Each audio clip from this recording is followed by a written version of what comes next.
मुझे लगता है कि मैं अपनी माँ के पास बैठा हूँ, इसीलिए मैं यहाँ चला आता हूँ। ये सुनकर उस मृदंग बजाने वाले की आंखों से आंसू निकल आए और उसने कसकर उस हिरन के बच्चे को गले से लगा लिया। उस हिरन के बच्चे के आंखों से भी आंसू निकल आए। तो इससे उस व्यक्ति को बात समझ में आई।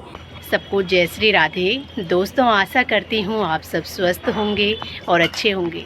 तो आइए सुनते हैं आज की कहानी। बहुत समय पहले एक व्यक्ति था, उसे मृदंग बजाने का बड़ा शौक़ था। वो जंगल में जाकर मृदंग बजाया करता, क्योंकि वहाँ पर बड़ी शांति होती थी और उसका अच्छे से अभ्यास हो जाता था। वो रोज़ जंगल जाता और खूब मृदंग बजाता और बड़ी प्रसन्नता के साथ घर लौट कर आता, क्योंकि वहाँ पर जाकर उसका बहुत अच्छा अभ्यास हो जाता था।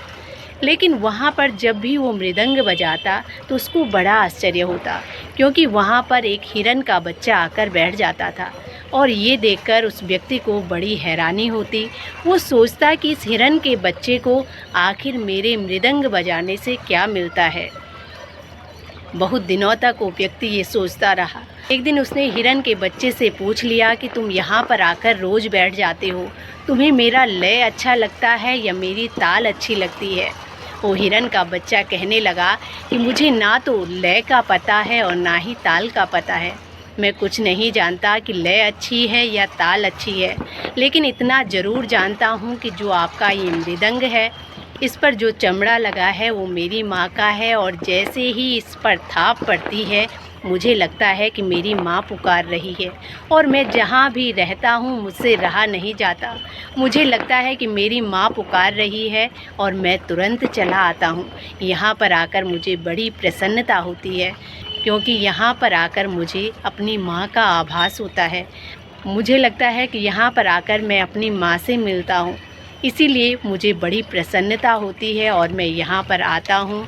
और जब भी मैं यहाँ पर आता हूँ तो मुझे बड़ा सुकून मिलता है। ये सुनकर उस मृदंग बजाने वाले के आँखों में आंसू आ गए और उसने अब उस हिरन के बच्चे को कसकर गले लगा लिया। उस हिरन के बच्चे के आँखों से भी आंसू निकलने लगे और अब वो व्यक्ति सोचने लगा कि देखो, पशुओं में भी मातृत्व होता है। पशुओं को भी पता है कि माँ क्या होती है, माँ की ममता क्या होती है। तो हम तो मनुष्य हैं, हमें भी अपने माता पिता का खूब सम्मान करना चाहिए और माँ के साथ बड़े आदर और सम्मान का व्यवहार करना चाहिए। तो दोस्तों, ये थी आज की कहानी।